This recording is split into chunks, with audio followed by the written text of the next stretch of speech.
Captain, enemy ships decloaking off of port bow. They're charging weapons. Shields up. Red alert. They're firing!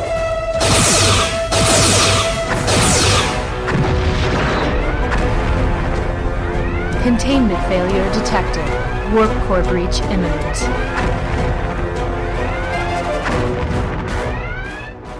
Welcome to Warp Core Breach, Episode 11. On this episode, Nick and David have a showdown between Episodic and Storyline OPs. Griffin assembles a Federation task force. Natasha rhapsodizes over Federation fighters. The faction report defends Romulus. Steven returns to catch us up on events in Florida. And finally, we all pull up a chair to discuss what cards we'd like to see exist in the game. Warning. Warp core breach detected. I'm David Montgomery, and here's my co-host, the Cyrano Jones, to my Tribble. My God, there's a lot of you. I'm Nick Norris. Well, as you know, where there's a Tribble, there are Tribbles. And where there are Tribbles, there's trouble. A Tribble a day keeps the Klingons away. Speaking of Klingons, we're due for the IKS Rotaran preview. Oh, I'm really looking forward to that. Like, sure, we're going to be getting another Brel. You know, discuss. But, hey, I loves me some Klingons. Well, hey, maybe the Rotaran gets the equivalent of an interface generator? That was one tough ship. Oh, no kidding. I still have a feeling that they're saving that one for last, especially since they gave us the Delta Flyer first. That was surprising. True. And it's one of the first... Is it either the first or one of the first times that we've gotten the Federation preview before all the others? Because usually they save it for last. I honestly can't remember a time that we've gotten it first. We don't always get it last, but I can't actually remember it coming out first. What order was the Phoenix revealed in? Was it last? Almost certain that was last. Yeah. So I'm thinking this was the first, because that was the impression I got when I saw that. It's like, wow, Fed first. Go figure. Yeah. And of course, the Talvith is always a nice wild card, because Romulan science vessels and scout ships, they do interesting things. They have interesting cards. No kidding. Yeah, they're not always the best combat vessels, but Mm-hmm. they're very interesting support ships, and they have captains and upgrades that matter. Dr. Telecromor. Long has he and I been friends on the CCG battlefield. Yeah, I remember opening a box of Reflections, and he was my first box topper. Oh, nice. I was very fortunate in getting all of those, even though I never bought a case and only bought the odd box. Yeah, good stuff. So, yeah, Wave 19 previews, they're coming. Actually, probably by the time this airs, we'll have another one, hopefully. On the whole Delta Flyer situation, there's a lovely mix of up and down in the community. Some people love it as a whole, they hate it as a whole, they like this, they don't like that. It's a cool mix of and wicked. Yeah, personally, I have a love and hate relationship with it. I love the tech, I love the ship, and I hate the crew. Yeah, 709's not too bad. Harry, you poor lad. Those shield techs are phenomenal. Everybody's buzzing about the Equinox is back, the Equinox is back! And the ship is just cool. It's like a shuttlecraft that can actually pack a little bit of punch. Yeah. And that's exactly what I was hoping for. Indeed. Although, I do have an interesting use. Captain Tuvok on the Pegasus. So, there's some fun stuff. It's a situational pack to me. And I'm really looking forward to doing a shipyard video on it. Once I have it in my hands, that's always been my philosophy, is I want a chance to get it in my hands, play around with the cards, really let it sink in, see what it's got, and then I'll talk about it really in depth. But, first glance, I'm going, okay, there's things I like, there's things I can definitely see some uses for, some situations, and there's other stuff I'm sitting there scratching my head going, maybe there's some OPs coming up where it's going to matter, or not. Yeah. Well, I've already released my review for it. Put it out there on Saturday, and should get those put up on the shipyard so that everybody can read them there as well. They can run in tandem with your upcoming reviews. Yeah, we'll get that coordinated. So yeah, speaking of what's coming up, you and I have both actually placed orders on Shapeways for Star Trek Attack Wing models. Yes, our lovely, talented community member, Jonathan Bruce, known as Don Miguel on Shapeways, has finally come through for my heart's desire to give the Nebula ship, the USS Phoenix, the proper sensor dish, the AWACS saucer. So I ordered that. I took advantage of the first 10 promo code that unfortunately will have just ended by the time this airs. So I basically got it for free and just had to pay for shipping. So I should be getting that next week, just after the next wave lands. Good stuff. What did you order, David? So I went a little crazy. I got a Future Enterprise model. Nice. The full thing, the 3 nacelles and the phaser refit, built in. Haha. I know he has the upgrade kit where you can glue it on yourself. And that would work, except my fingers are rather blunt instruments, and I don't have a steady hand, so I don't want to mess up a Galaxy model. And I figured, you know what? I'm just going to shell out the extra money and get the full thing built. Nice. I also got a refit NX class. And oh, man. And now, this isn't screen canon, but it is what the NX Enterprise would have looked like had we got a Season 5 of Enterprise. Yes, it is officially, unofficially official. It was indeed exactly what they were planning to do.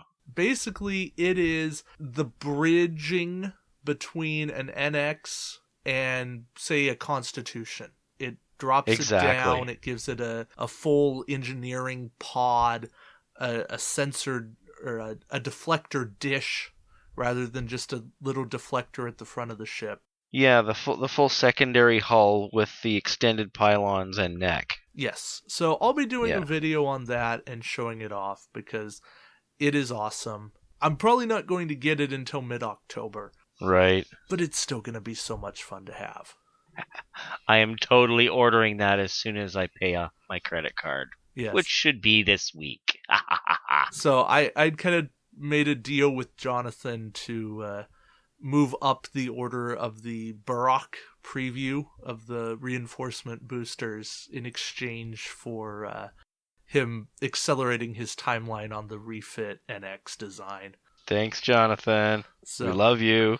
Backroom deals were made, and life is good. C'est bon.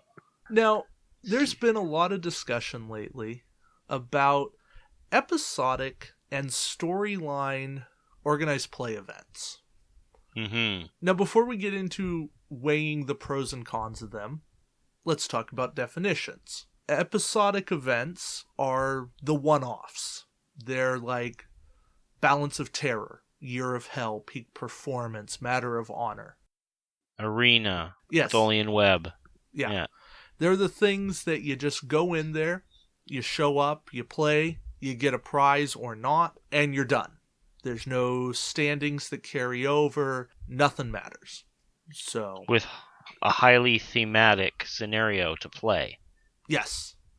I think every single one of the one-offs, the episodics, have been very thematic. Indeed. The storyline events, for a while, is what we knew. Dominion War. Collective, Resistance is Futile, Q Continuum, the upcoming Temporal Cold War. And those have an advantage in that they connect a story. They can do things like, hey, based on your standings from the previous month, do this. They have a grand prize associated with them at the end. Extra motivation, extra involvement, continuity. Yeah, they keep people coming back, hopefully. So there's good and bad in both of those. I know one thing that the storyline often suffers from is the runaway leader problem. You get to, say, month 3, in a 3-month series, and somebody's won month 1 and 2, and as long as they show up, they have won the grand prize. Yes. Doesn't matter if they go 0 and 3, just by virtue of showing up, it's theirs. And that can be a little disheartening. Indeed, especially for all the effort that the other players put into the game. But there is still a prize to be won for month 3. So there is that. Unlike, say, Dominion War, which was a 6-month OP, and you could have a grand champion determined after 4 months, and then have 2 months where nothing mattered. Yeah. That was probably more frustrating. I know my store personally, it came down to the final match of OP6 to determine our grand prize winner. Exciting. That was very exciting, and we made a special exception to take that match not to time, but to the death. Oh. Which was all the better. That would have been a good one. Yeah. And we said that going in, and it was just like, okay, hey, this is what we want to see. This is what everybody wants to see. And it made it awesome. Yeah, that's when you need bleachers, man. We had a crowd gathering around that battle that made it even more nerve-wracking. I'll bet. Especially as the battle keeps swinging back and forth. And, he blew up a ship. Uh-oh. Oh, as long as you don't have a golf commentator. And David rolls some attack dice. It's 2 hits and 1 crit. Here come the evade dice. And he scuffs it again. All blanks in battle stations. No joy for the loser. And there appears to be a kraken on the golf course. Anyways. Oh, wait. It's the crystalline entity. Yes. Oh, we need a crystalline entity in this game. There's Star Trek Red Alert, which was like a cardboard disc-based game, and I managed to snag 2 expansion packs for that, and one of the random cards I got in it was the Crystalline Entity event card, or disc, and it is so very compatible with Attack Wing, it's not funny. So it's something that I think I should pull out, take some pictures, and share to the community, and create a scenario around it. Because it's just too cool. So stay tuned, kiddies. Sounds very interesting. I look forward to seeing that. Well, no doubt you'll be one of the first people that gets to see it, so. I know the feeling. It feels like everybody just wants to tell me what's going on ahead of time. I wonder what that's about. Yeah. On that note, I just got in Temporal Cold War 3 today. And yeah, baby. Yes, folks, it looks good, and I'm going to say it right now. The Xindi are playable. Yes. Probably in the same way that Ferengi were playable after they got the Kreacha. So Nunk's Marauder has made them better, but after they got the Kreacha, they were legitimate. You could do some interesting things with them. I still feel like Xindi need probably 1 or 2 more ships to be there. Right, they need something like a Quark's Treasure and something like a Nunk's Marauder to really elevate them up. Just a few more ship options, but they're going to be something that you maybe want to intersperse in your fleet. Excellent. So yeah, not spoiling anything, but things are good, and the grand prize is every bit as good as it should be. I'm really looking forward to that, man. Yes, and thematic as all get out. So, if losing the Xindi sphere in favor of this grand prize happened for thematic reasons, then I get it. Fully justified. Because remember the name of the OP series, Temporal Cold War, not Xindi Delphic Expanse. Right. If it was the Delphic Expanse OP, then I would get it. The Xindi weapon ship would have made all the sense in the world as a grand prize. Calling it Temporal Cold War, there's other things that you have to have. It's a larger scope. Yep. So, yeah. And we still do get the weapon ship. It comes in December, so. Yep. And everybody can have one if they want it. And I'm working on getting a preview for that, so. Brilliant. Yep. I don't know that that'll happen, but crossing my fingers and hoping. Trying to pull what Terry did last year with the Borg Cube. Cross your heart and hope to scry? Well, let's just say it would be fun for Natasha and myself to don Santa caps and do a video unboxing that. Jingle Borg, jingle all the way. Oh wait, that was last year.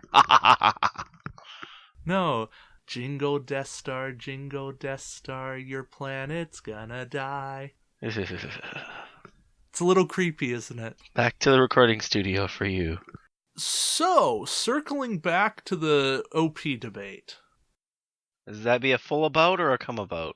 Fine, we can do a come about to the OPs. Just so long as it's not a red maneuver. There's no sense in adding auxiliary power to this podcast. Indeed. Aye, Captain. So, storyline versus episodic. Mm-hmm. Which side of the fence do you land on? I find that the episodics are the ones that I enjoy most, because they really capture the essence of Star Trek for me in the game itself. The episodics provide the thematic feel through the course of the scenario itself, so that the actions you take, your choices, everything you do in there is reflective of the episode. Whether it was Arena, where you had to beam down and fight captain to captain, the Tholian Web, where you had to defeat the enemy in the ever-shrinking web, with Peak Performance, where you just come back again and again and again, just going through the war games to try to defeat your enemy, but have to keep coming back and doing it again and again, like Groundhog Day, you know? Yeah, there have been some very amazing episodic events, and I grant you that. They are some of the best OPs that we've seen. But for me, I have to take the storyline, because there is something about playing in an event, and then playing in another event, and playing in another event, and needing to do well on a consistent basis. Mm-hmm. And not even to earn a grand prize, right? I wouldn't care as much if there was a grand prize or not. Like, that's not the relevant thing. But just to have events that are tied together, that are based off of one another. I want to see them do more stuff like they did in Resistance is Futile 2, where they started doing matchups based on how you did in the prior event. And I know that hurts people who come in new, and then you have to seed them at the bottom. But they could do more of those kinds of things and tie them together, and maybe save that for month 3 rather than month 2, and then make it based on an overall situation. Right. And I think when you have that story to tell, Q Continuum was a great arc. It didn't have the absolute best missions, but it had a great set of stories from a Q perspective. They were some of the best episodes that Q was a part of. And could they have done probably another 1 or 2 episodes with Q? Yeah, I think they could have, and maybe that's room that they can go back to. Right. Like, that was covering the TNG thread of things. Now, next time they could do some DS9 related or Voyager related Q. It's really interesting to me.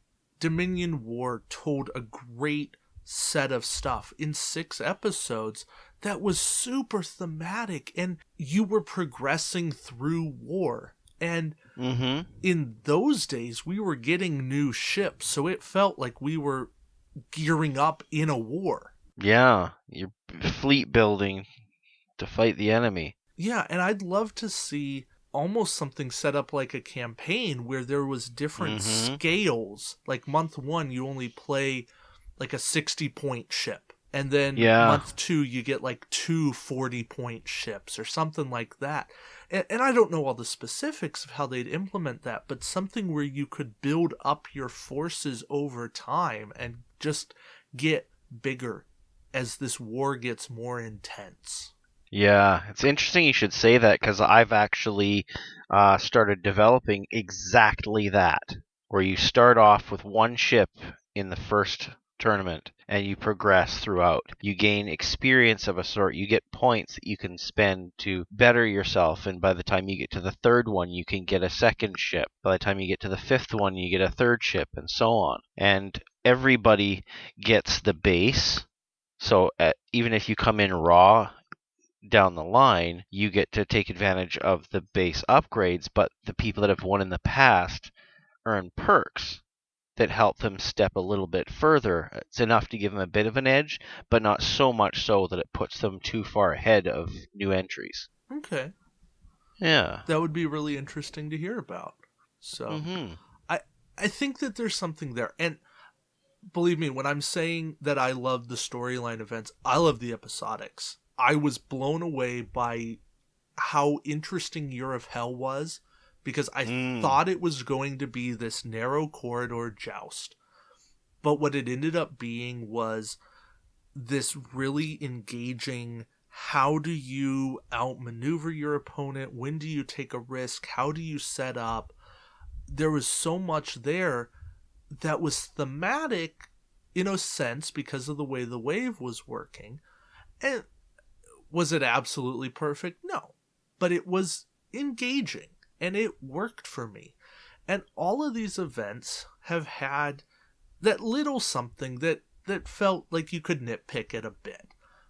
But if you don't want to nitpick, if you're willing to just take a step back and say, does this feel like Star Trek? All of them do to an extent. Mm-hmm. And that's the cool thing. All of them are interesting. And do the episodics do a better job of tying in Star Trek lore? Yes, absolutely, not going to lie there. But the storylines are catching up, and they're doing a good job with it too. So I think it's there. I think that they're roughly equal. For me, I like that continued competition. Yeah. So it's a personal preference. I think you just kind of have to make that call for yourself. But they're all good. You know, it's all just about going there and having fun. And if you do that, then you're going to have fun. It's about the people you play with. And that's what matters. If everybody goes in with the intention of having fun, then everybody wins. Bottom line. Yep. So speaking of the OPs, let's toss it over to Steven and hear what's going on with him.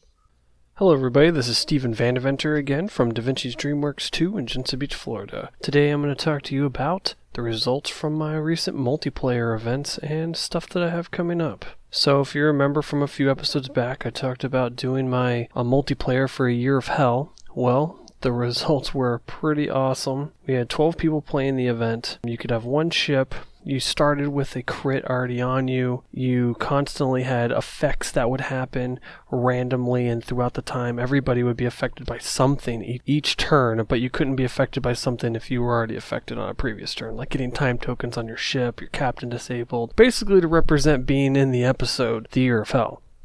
Well, there was a secret objective too. One of the players was randomly chosen to be the time ship player, and that player would pick one of the other players to get time tokens on all their upgrades. It was a secret objective for the other players to find this time ship player and destroy them to get an LE. So after lots of grueling rounds, eventually one of the new players, Connor with his Vulcans, he ended up triggering an area effect explosion which caught the timeship player in it and destroyed her. Though the timeship player also completed her objective, which was surviving for a set number of turns without being killed. And that was Alyssa, who was one of our other newer players. She was playing Captain Chang on the Ningtao, so she was using all the sensor echoes to stay out of arcs and ranges. She even had a Borg tactical cube pursuing her at one point, just trying to get some kills. Bryce, who was playing the tactical cube, he ended up getting fellowship, the red shirt, and then the player with the most kills, I think, ended up being Chris, who was a Romulan player, and he ended up getting an LE. So all in all, that one was really fun. They love it when there are random things that are happening. They usually love the one-ship builds with the multiplayer. It was very fun and very thematic to the episode, we thought. The next multiplayer we did,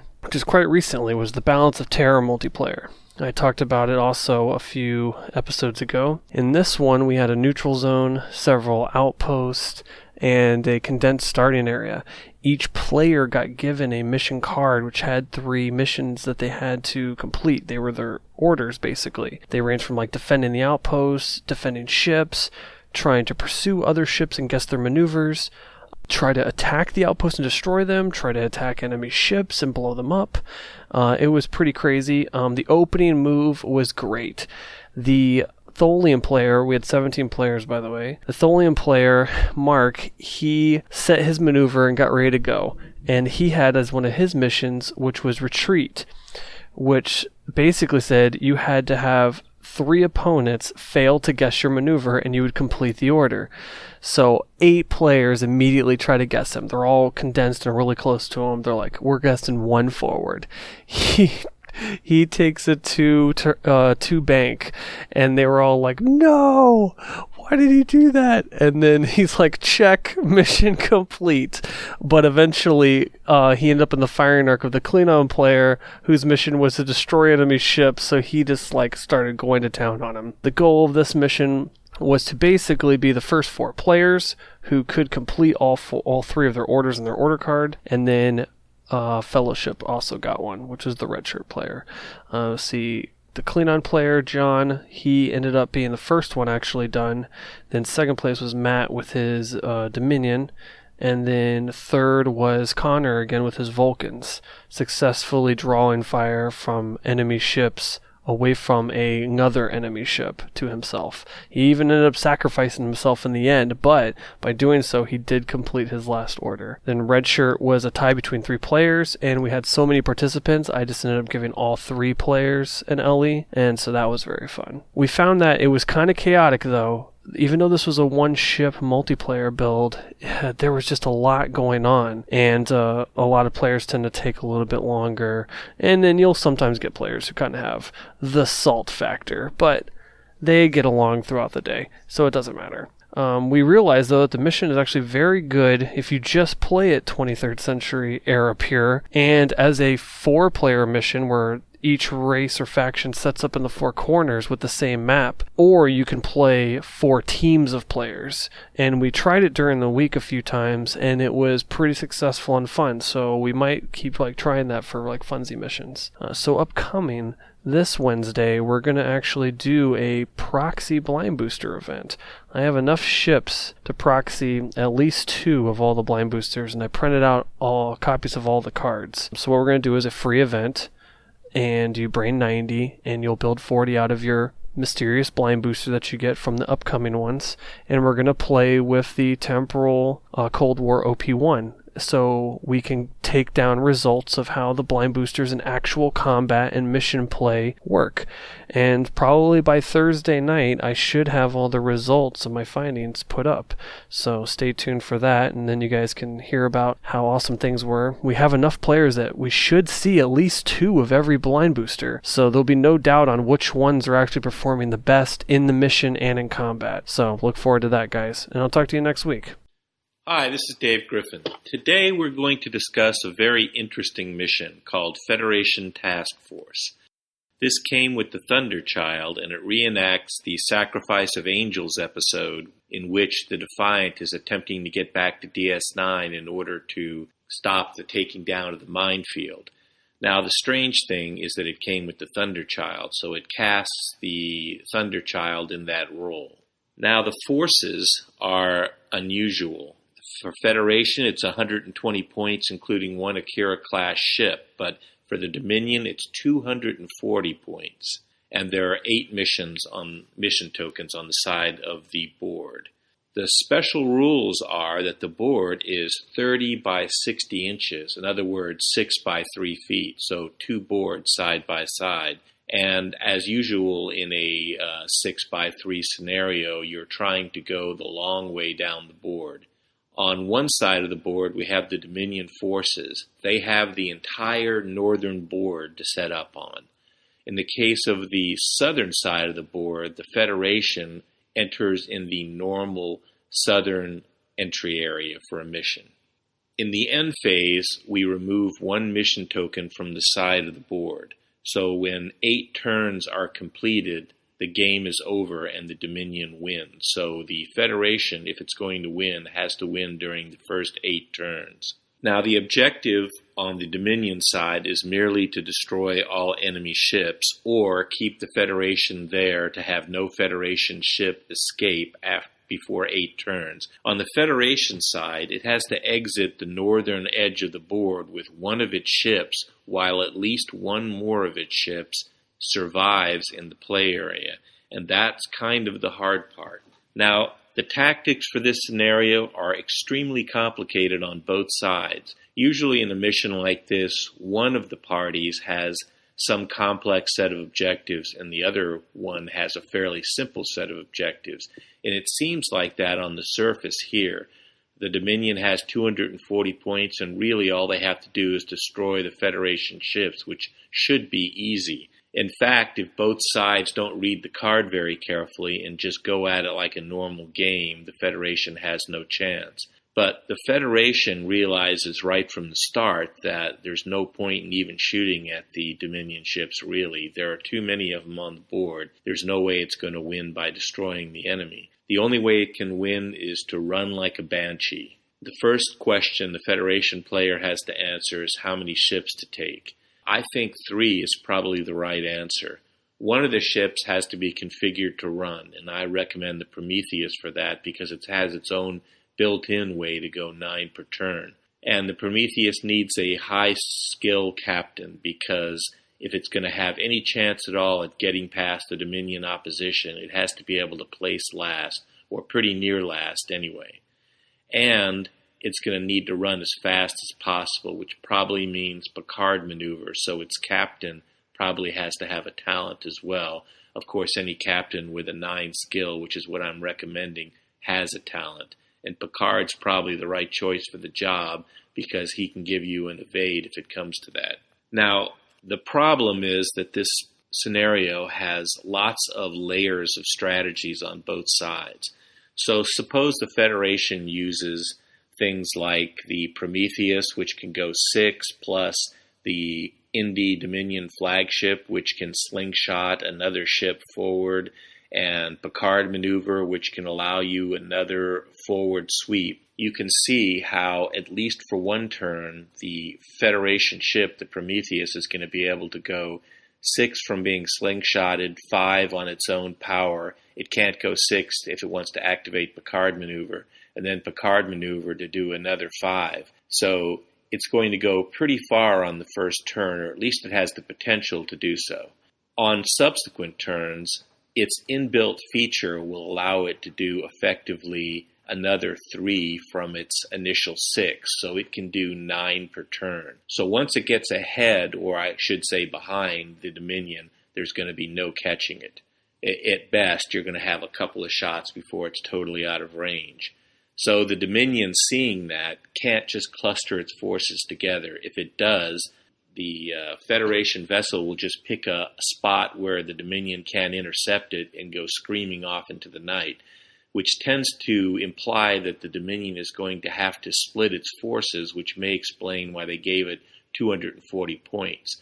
They're going to have to distribute their forces over the play area, since they're going to probably mostly place before the Prometheus places, and they're going to have to try and set it up so that at least 2 or 3 ships can intercept the Prometheus before it's completely out of sight.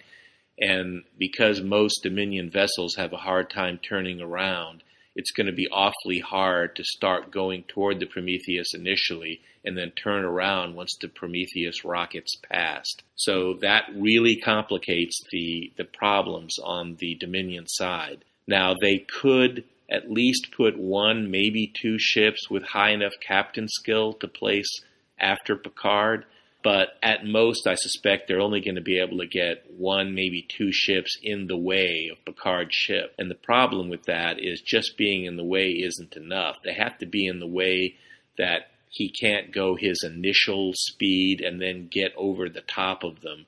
And there just isn't enough ships placing last to be able to keep the Prometheus from getting away. At least it's unlikely. If the Dominion can make Picard's ship bump, then it's possible they could slow him down enough to destroy him.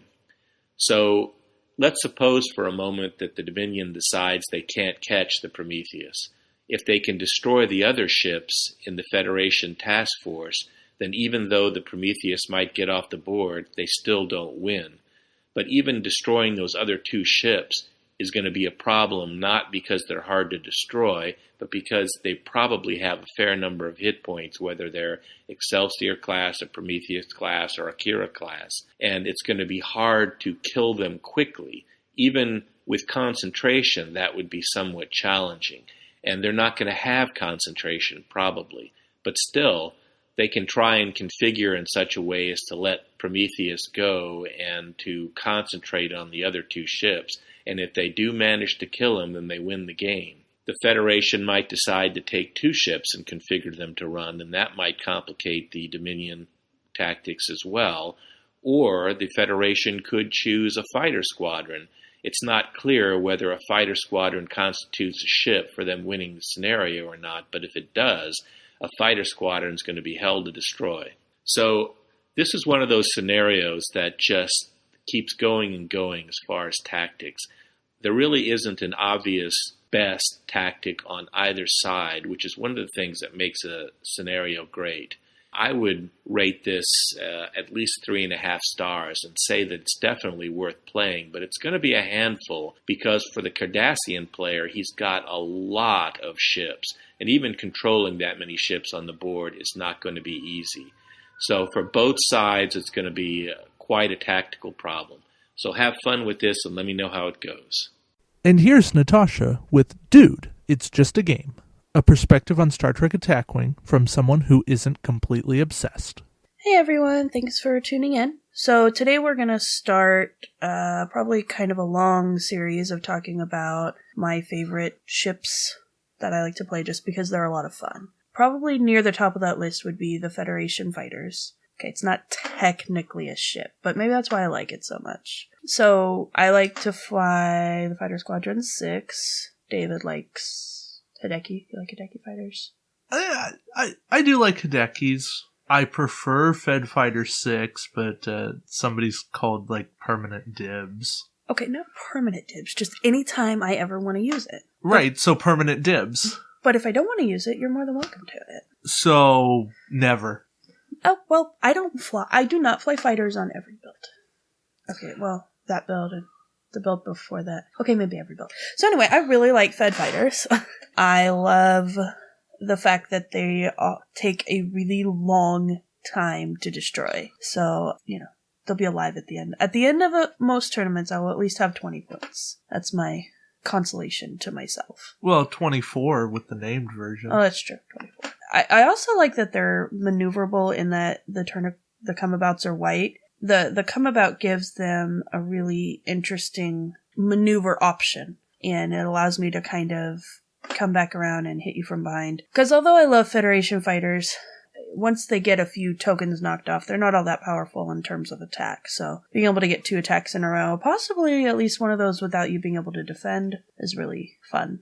A lot of fun. They are definitely a problem in that regard. Plus, with coordinated attack, they can get some decent quality. Battle stations plus target lock 1 round, and then an option for battle station or target lock on every future round. So they get pretty nasty. Well, and that named version is really nice, because by the time someone has taken damage, you've probably also taken damage, so you're not as attacking with as many dice. So it kind of compensates for that effect. And I like that they have a shield, whereas the Hidekis do not have a shield. Yeah, that definitely helps against cloaked mines and other random scenario bits. I mean, I see myself running fighters pretty much every build ever. Which brings us to the counters that are coming.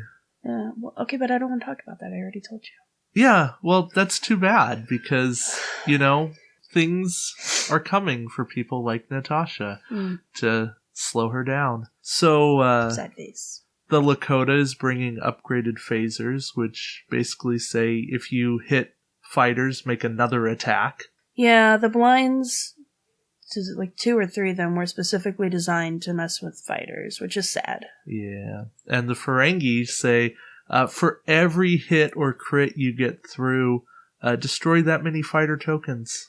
Right, so if I take fighters and someone pulls the Ferengi blind, I might as well just give it up. Yeah, but you still have to be hit by them. You still have to get that timing right. So, I think there's some give and take there. I don't think fighters are dead. No. Yeah, I think you're just going to have to pick and choose your moments with them. Well, which is completely opposite of the point. The reason I take fighters is because you don't have to pick and choose. You don't have to think. They do one thing really, really well, and that's live. So on a scale from 1 to 10, how frustrated are you that they're messing with your fighters? Like 24. Okay. Just remember, dude, it's just a game. You know what? How about you? Anyway, so thanks, ladies and gentlemen, for tuning in. I want to present an opportunity to those of you that enjoy our banter in our segment. We're going to have a sometimes segment. I don't know what we're going to call it. But basically, you can write into the Warp Core Breach Facebook page as a private message and send in your questions and we'll answer them. I mean, obviously nothing too personal or one on the internet. But, you want to ask about gameplay, build stuff, like you have a partial build, you want help with it, or, ideas about getting into the game or getting further in the game. Any kind of questions you have, we're going to start answering it on here. And I think it'll be unique because you'll have my answers, which I just play the game, and you'll have David's answers, which, he does more than play the game. He lives, breathes, sleeps, and eats the game. Yes, he ate a ship yesterday. I saw it. That board cube was very tasty. Oh boy. So, not next week, but maybe the week after that. We might take some questions if we get some submissions, and we'll answer them. Maybe seriously, maybe sarcastically. Have to tune in to find out. But so that's what's going to be happening. I'll also continue doing ships I like because I play the game mostly for fun, and I like fun things, so we'll keep talking about that. But yeah. Like bioships. Yeah, well, maybe we'll talk about bioships. If you have any suggestions of what I could talk about, let me know as well. Message the page, or, whatever. Anyway, so yeah, that's it for this week. Thanks everyone for tuning in. Go fly some fighters and beat people up and make them cry before the blinds come out. But we'll see you next week when we have a very fun thing to talk about. So thanks for tuning in, and until next week, remember, dude, it's just a game. Good evening, and welcome to the Faction Report, the segment that brings you the inside scoop on all the factions. We'll show you how they really work, expose their weaknesses, find innovative combinations, and help you make them work better. And now here's your host, the man who is not Picard, David Walton. Hi everyone.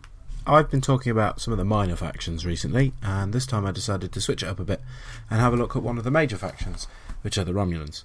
Now, I know defence is not an ability that is necessarily considered to be particularly high on people's priorities. Certainly, if you can get efficiency on those red dice, you're more likely to do it than getting efficiency on those green dice. It costs less to do it, and once you do it, just because of the numbers of hits and crits and battle stations results on a red dice compared to the number of evades and battle station results on a green dice, you are ultimately you're going to go with red dice. You're not going to bother with green dice. Having said that, I think the Romulans do have a number of things and a number of little tricks they have to make sure that the Romulans are one of the best factions at doing defence. The first thing that they have is all of their ships have at least 2 basic evade. That is often as high as any other faction are going to get, and all Romulan ships have it. In addition to that, they have a number of upgrades which give them some flexibility with taking damage, and they also have access to a number of ships that really help to get that efficiency on green dice. All of this came about, and I started thinking about green dice as the Romulans' kind of special thing with the IRW Belak blind booster. The named ability on that ship, which I'm sure you know by now, but I'll repeat it for posterity, is to reroll 1 battle stations result on defense dice, or all battle stations results on defense dice if you're cloaked. Now that's fantastic. It gives you a greater deal of efficiency on those defense dice, makes them a little bit more worthwhile. In addition to that, the elite talent that came with that pack, Tal Shiar, is brilliant from the point of view of not necessarily for the first ability that it does, but the second ability, which is to place a battle stations token by your ship. Now, most of the time you are going to use battle stations for attacking rather than defending, but with that particular ship, having a look at your opponent's maneuver dial first, you're probably going to get a good idea of which one you're going to be able to use it for. If you're out of arc, or if you're in multiple arcs, then there's a different thought process that goes through to using that upgrade. In addition to that, the crew upgrades that the Romulans have are also very good for making sure that you have access to that green dice efficiency. The most obvious being Romulan Security Officer. Romulan Security Officer is a 2-point upgrade, adds 1 to your captain skill, and you can disable it to re-roll a blank defense dice. That's really good. It gives you that extra bit of efficiency, allows you just to squeak past, and it's a disable, not a discard. It works particularly well with Liviana Charvanek, who is the Romulan blind booster from the first round of blind boosters. She says that when you disable a card, you can roll an attack dice, and if you get a certain result, she doesn't disable that particular card. That means you get more utility and greater action economy out of those Romulan security officers. Also, the RIS Vo is one of the most maligned ships in the entire game, but it's not the sort of ship you're going to be firing with, and it stays cloaked all the time, which is good because that means you get an evade action for free as long as you don't attack. And I think that's a fantastic ability to have as a particularly good ship to stick Admiral Mendak on. Admiral Mendak, I really think, is the best admiral in the game. He allows you to give out a battle stations token as a free action. This means that your Romulan ships are going to have a battle stations token either for attacking or defending, depending on when you need it, but seeing as we're talking about defending today, more likely to use it for defence. In addition to that, the Romulans also have access to the interface generator. It's not a unique tech upgrade that allows you to reduce all of the damage you take in one turn down to just 1. This is a fantastic little bit of kit, great for making sure if you do take one of those really big shots, 6 or 7 red dice with battle stations and a target lock, and it gets through all of your green dice, you can still just reduce it down to 1. It can be really frustrating for your opponent, and it allows you that time you need to make sure that you're in a particularly good place. The final thing I'll say about Romulans has to do with one of the most used upgrades in the entire game, and that upgrade is Varel, or Varel, depending on how you say it. Varel just allows you to stop an attack. Your opponent says they're going to attack your ship, and you just go, no you're not. Varel's the one use only, she's 10 points unless she's taken on a Romulan science vessel, but the best thing about her is she combines really well with the Romulan upgrade Centurion. Not the captain, the crew upgrade. Now, Centurion allows you to discard that card instead of discarding her. It is quite expensive, but if you've got a ship that you're relying on particularly to make the most of your build, stick Varel on, a Centurion, maybe 2 Centurions, and you've got 3 turns that you're going to survive. So, to sum up, Romulans, they're not the greatest at attacking, but they have some of the best upgrades in the game at defending. And maybe you're a bit tired of boosting red dice all the time, and you want to have a go at green dice. So that's my tip. If you're looking to go defensive, go for the Romulans. Thanks very much for listening, everyone. I'm still not Picard. And now it's time for the Warp Core Breach Question of the Week, where we pose your questions to all of the contributors in the hopes that someone will get it right. What would your ideal captain or upgrade dream card be? So, David, let us in. Tell us, what's one of your favorite possible upcoming dream cards?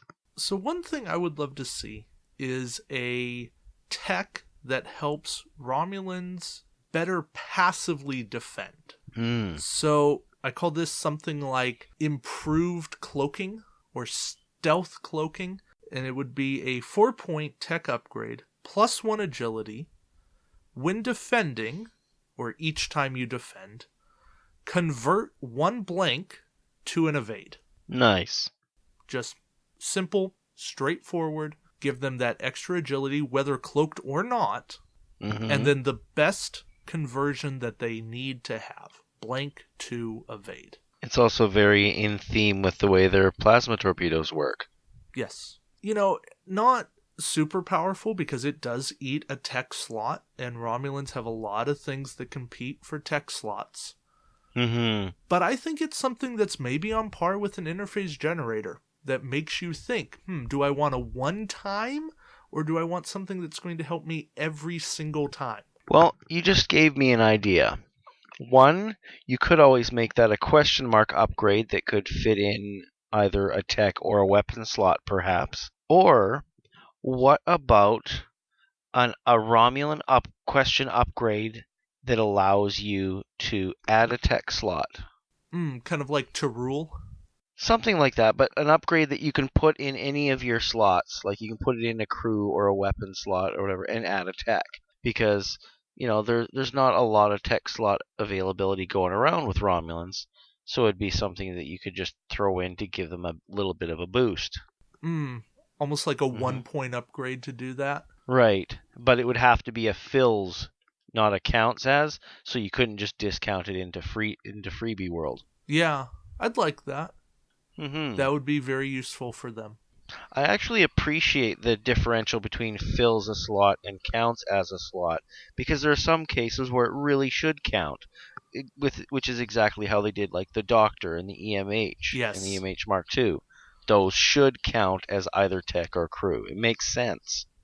Yes, it does. 100% agree there. But some upgrades are important enough that they need to maintain their cost, and filling a slot only is more appropriate to maintain that.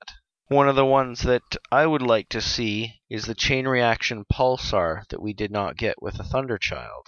Now, I bring this up because, again, fan of the CCG, loved that. And it would be a weapon that would fire maybe one die at range 1, and then it would bounce and hit another ship within range 1 of the original ship for 2 dice. And then it would hit a third ship within range 1 of the second ship. Could also be the first ship that got hit if there's no other ship there, and then it would stop. So you'd get a 1 die damage, 2 die damage, 3 die damage. And it would probably be something that reduces the agility or the defense dice of the defender. But the key trick with this is each hit would have to go through for it to continue on. Okay. Yeah, I was going to mention some kind of a chain reaction weapon. And I'm familiar with that from Armada. And I'd like to see something like that. So, yeah, I'm with you. I like that stipulation on you need to hit in order to keep it going. It makes sense. And so if everything gets absorbed, then you're done and life goes on. Exactly. What's next for you? Well, I'd like to see something kind of like an infinite diversity talent. Something that gives you, say, 2 extra crew slots. Except it comes with a caveat that says these slots must be filled by crew members of different factions than your ship or captain. Interesting. So it's something that promotes cross-faction play. And I know that that's a card that gets controversial, and so it's not applicable to everyone. But it would be thematic to the notion of infinite diversity. In infinite combinations. Yes. And so I think a card like that could have a place. And it's a card I originally designed as something to go in a USS Titan pack. And I think it would make sense there, because you have a lot of mixing and matching on Titan. Right. But, you could put it on there and on a Federation ship, and you put on a Vulcan and an Independent. And that's not too crazy. A lot of people kind of go... It's still thematic. Exactly. A lot of people kind of go, okay, yeah, I'll buy, like, a follower of Khan and a Vulcan, like, T'Pol working for the Federation. So, you could do something like that. We need a more reliable way to add a bunch of crew slots. And something like a 2 or 3 point talent that just does it would be useful. Mm-hmm. I would also make that, this is where I get a little wacky, but I'd love to make a new faction symbol and call it a universal symbol, where it works on every faction without paying any penalty whatsoever. Yeah, that's something that I've discussed in the past. It's something that's sorely needed. Yeah, it's not even non-aligned or independent. It's more like the Q faction, which paid no penalty to go on anything, except here we wouldn't even have a faction.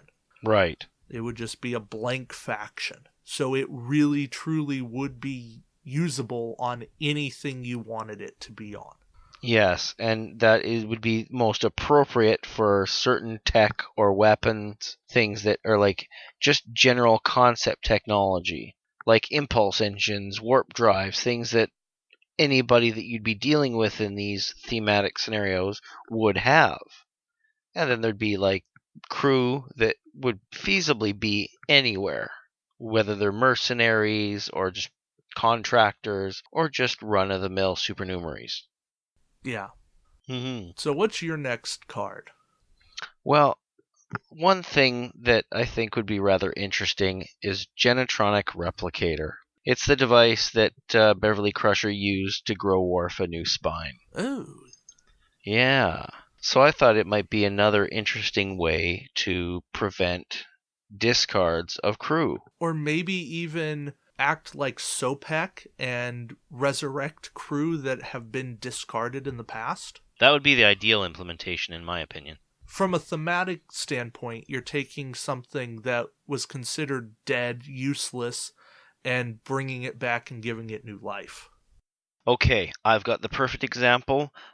Leave Genetronic for just repairing crew, maybe preventing a disable or something, but nanoprobe resuscitation. It's what they did with Neelix. Oh, that would be perfect for the idea you're talking about. Okay. Yeah. So now we've got a couple of different ideas, and I think both have legitimate points. And your card, I forget the name. I'm sorry. That could be a tech, and the nanoprobe would probably also be a tech, I would think. Yes, nanoprobe resuscitation. Yeah. So, some interesting ideas there. You heard it here first, folks. You can have your cake and eat it too. Cake. So my last really interesting card is a captain. Perhaps a Romulan captain. Could be a captain of any faction, really. And I don't have a good reason for why it applies to any particular captain. But maybe let's say a new version of Tomalak. And it would be, if your ship is within range 1 of a cloaked ship, you may perform an additional action.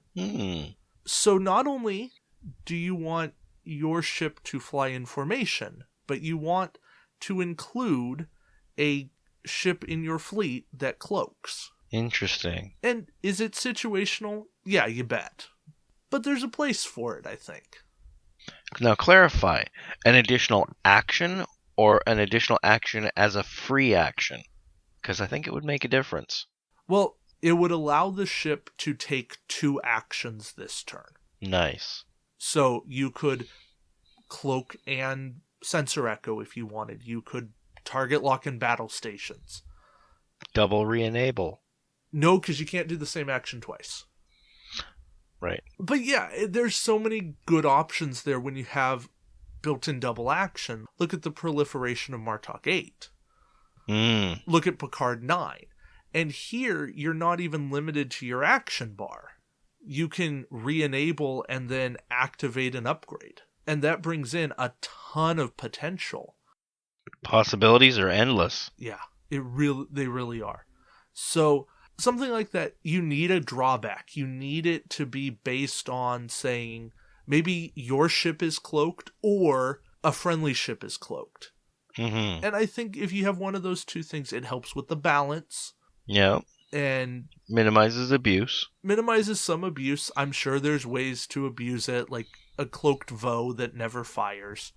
Yeah. But even then, that VO is fragile, and it can be shot down. So, nothing is forever. Something like that would be intriguing to me, is have a captain that plays off of that ability. Mm-hmm. So, yeah. So that's another thing that I'd throw out there. Could be a Romulan captain, could be a Klingon captain. At this point, could even be a Mirror captain, but I don't think Mirror needs much more. I'd go with Klingon or Romulan for a captain to have that kind of an ability. Agreed. I'm leaning towards Romulan, but I think we all knew that. I'm leaning towards Romulan because they need better action economy. Absolutely. Yeah. So, Nick, you've got one more really interesting card, so let's hear that. That I do, and it is also a captain. It's one I have mentioned before, but this time I'm fleshing it out completely. This is Captain Rachel Garrett of the Enterprise C, and her card might say, during the deal damage step, before damage is assigned, remove this card from the game and destroy your ship to take all damage about to be applied to a friendly ship within range 1. You may transfer 1 crew to that ship, even if that ship is cloaked or has shields up. Fascinating. My mind already starts to spin with the potential of what that card could do, especially on the Raven. No kidding. Sacrificial lamb. Yeah, but you're paying points for a ship that's not going to do a whole lot, and I could see it. I could legitimately see a role for that, and I'd like to see them explore what the little ships could do in a better way. And that's partly why I came up with that, is to give more value to those smaller ships. Yeah, I think there's a lot of good potential there. I hope that what we just showed is that there's a ton of design space left in this game. And it doesn't take a ton of wacky thinking. It takes some creativity, some thought. These aren't things that we came up with in 10 minutes. I'd say I probably took about 45 minutes, an hour or so to work through my ideas, and then kind of let them rest and came back and edited. I came up with Garrett in about 3 minutes. Okay. And that's from original thought to written word. But sometimes that's the way inspiration takes us. Sometimes it'll take us an hour, a day, a week, a month. Sometimes it takes us moments. Yeah. But, sometimes an idea like that's been percolating in the back of your brain, and then eventually you sit down and you have a reason to write it out or think about it, and then you're like, oh yeah, that thing that I've always wanted to do. Indeed. Let's make that happen. And the key to all this is thinking outside the box, because there's always a bigger box. Expand your horizons. We don't need another card that gives you an extra defense die or gives you another attack die. They need to do something different, or do those things in an interesting way, have an interesting condition. Why do they work? Give us some new flavors. Be little Baskin Robbins. But hey, we've got a great set of contributors that we want to hear from, and we'd love to hear from you with what you'd come up with. So, feel free to post on the Warp Core Breach Facebook page, send us an email, let us know. We look forward to hearing from you. Now on to our contributors. Hey everyone, it's Natasha from Dude, It's Just a Game. If I could add a card, it would be 2 cards, because I'm a rebel. So Captain Duras is going to be available on the Klingon Reinforcement Booster, and I would personally like to see his sisters. I found them highly entertaining. So his sisters are Larsa and Beitor, and I think it would be cool if they had really good individual abilities, but they could also had like a bonus for being together. So the way this would work, what I think, is like say Larsa would be an action to reduce your opponent's attack dice, and then Beitor would be action, reduce your opponent's defense dice. And then if you put them on the ship together, then you get to do both actions, or one action is free. And then if you put both of them, or one of them, on the ship with Duras, then his elite talent would be free. So you could just put all 3 of them on a ship together, cloak it, and fly off into oblivion. So yeah, that's the card I would like to see in the game, and really in any form, though. I would just like to see Duras' sisters wreak some havoc. So So thanks for listening, and we'll see you next week. Greetings, Warp Core Breach listeners. This is Bane of Borg with Segment 11. Upgrade I would like to add to the game would be a tech upgrade card that would be an independent cost 5 card. The action text would read, Action. Disable this card to add a battle station token to beside your ship. Additionally, the text would say, you do not apply a faction penalty when deploying this card to a non-Federation ship. This would give non-Federation factions battle stations every other turn, because you need to re-enable it. So I think this would help decrease the use of the Picard and Starter Picard and the Gul Dukat captains, and maybe the factions could use some of their own captains. That would help anyway. So that's what I would like to add to the game. Tactical targeting. Independent tech upgrade costing 5. Thank you. This is Bane of Borg signing off.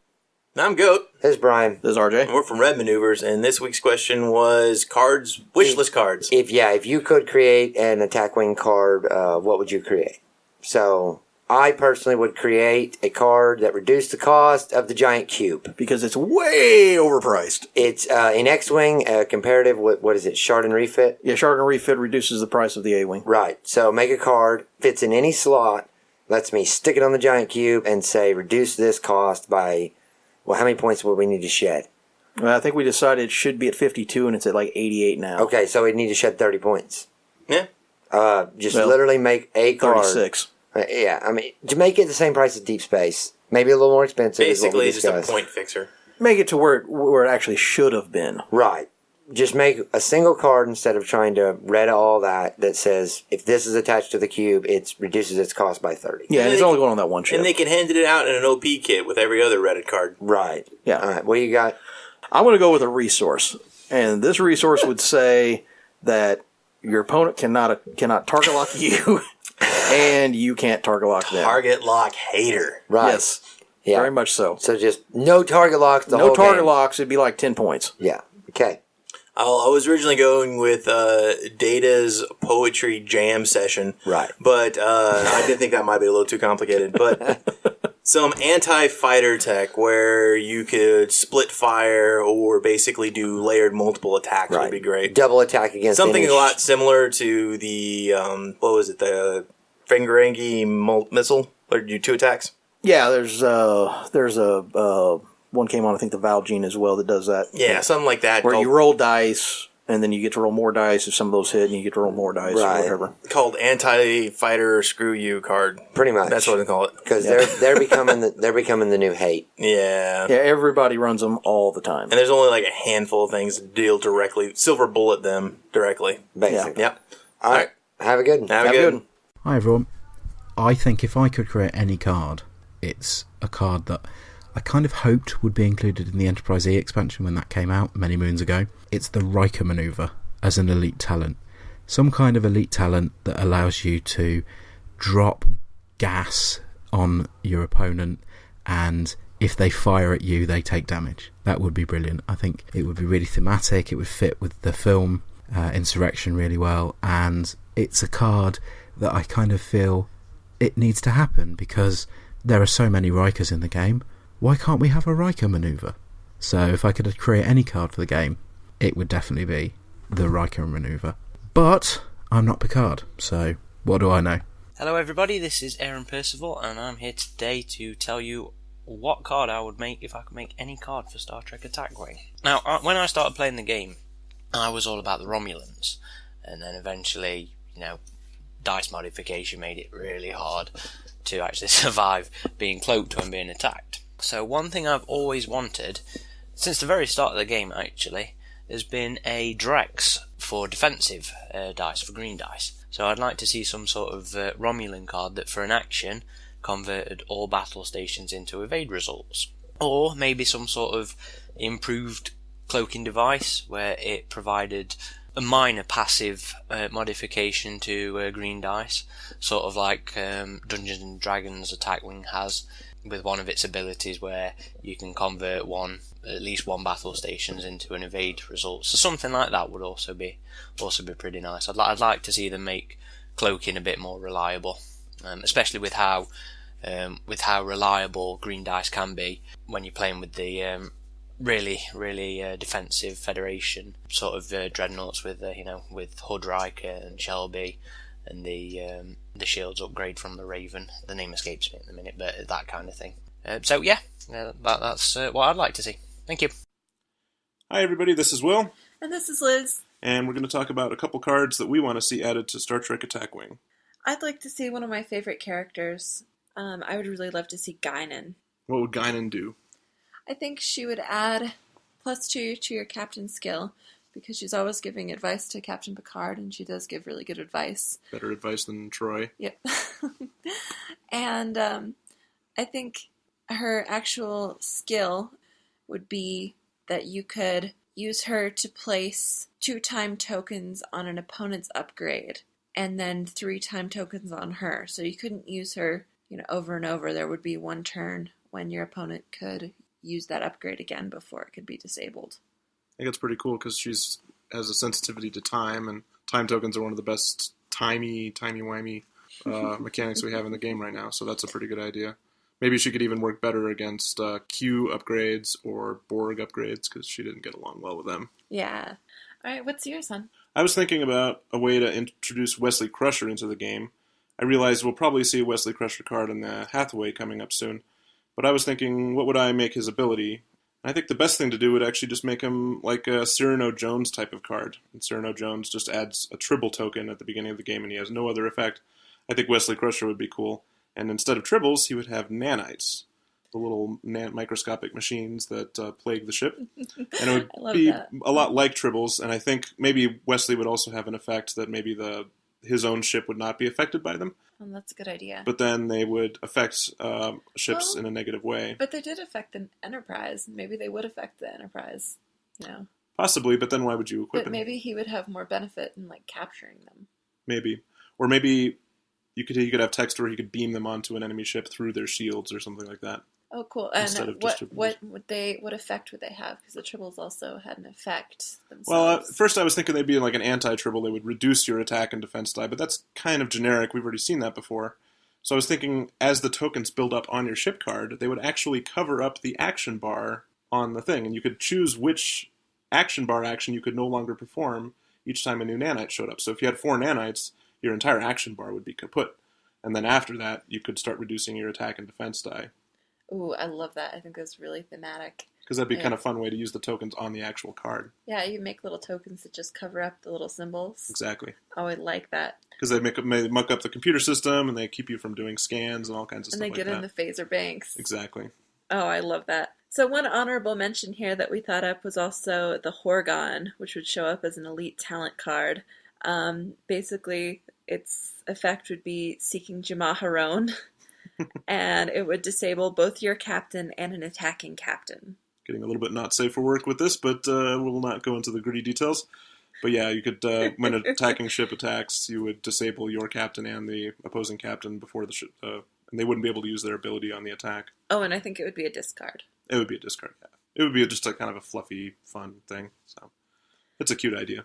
Anyway, thanks for listening. Thank you. Hello again, this is Steven Vandeventer from Da Vinci's DreamWorks 2, and I'm going to talk about what card I would make in Star Trek Attack Wing. I've been thinking about this one literally all week. I am really not sure fully what card I would make, but the one thing that I've always wanted to do is try to make alternate ship abilities for cards that either came out a long time ago, like the Enterprise D, or ones that were just suited off of a particular movie, like the Enterprise E. I think being the Enterprise, it is usually the flagship of the fleet, and it is supposed to be inspiring. So probably what I would like to do is just change the Enterprise E's ability. Instead of being themed after Star Trek Nemesis and firing at cloak ships, I would rather have something like friendly ships within range 1 to 2 of you get +1 attack dice when they shoot at a target that you shot at in this round. This would encourage you to create interesting builds to make sure that the Enterprise shoots first, and at the same time, it's proving to be the actual flagship of the Federation while boosting the morale of your ships to be like, well, hey, he's shooting at them, let's get him too. And I think that's what I would do, is kind of just update a lot of the cards so there'd be some variety. I think with the popular ships, we should see some variety. Release another like Enterprise E, a Retail D, it would be very fun. But that's all I have for this week, guys. Bye. The Klingons finally got us back. They've got Tribbles in the engine room, Tribbles on the bridge, Tribbles in 10 forward, and Tribbles in my bed. Computer, activate self-destruct. Affirmative. Self-destruct initiated. Warp core breach in 10, 9, 8, 7, 6, 5, 4, This is Nick. 3, and this is David. 2, Ejecting 1. the core. Warp core ejected. Warp Core Breach is produced by Nick Norris and David Montgomery, with additional content from our contributors. Our computer is voiced by Corinne Donnelly. Warp Core Breach is not endorsed, sponsored, or affiliated with CBS Studios Incorporated or the Star Trek franchise. All Star Trek trademarks and logos are owned by CBS Studios Incorporated. All sound files are used under Creative Commons 3.0 by attribution. For specifics, please visit our Facebook page by searching Warp Core Breach Podcast. If you want to contribute to the show, let us know on the Facebook page, or you can email us at warpcorebreachpodcast@gmail.com. Damn it, Jim, I'm a doctor, not an exterminator.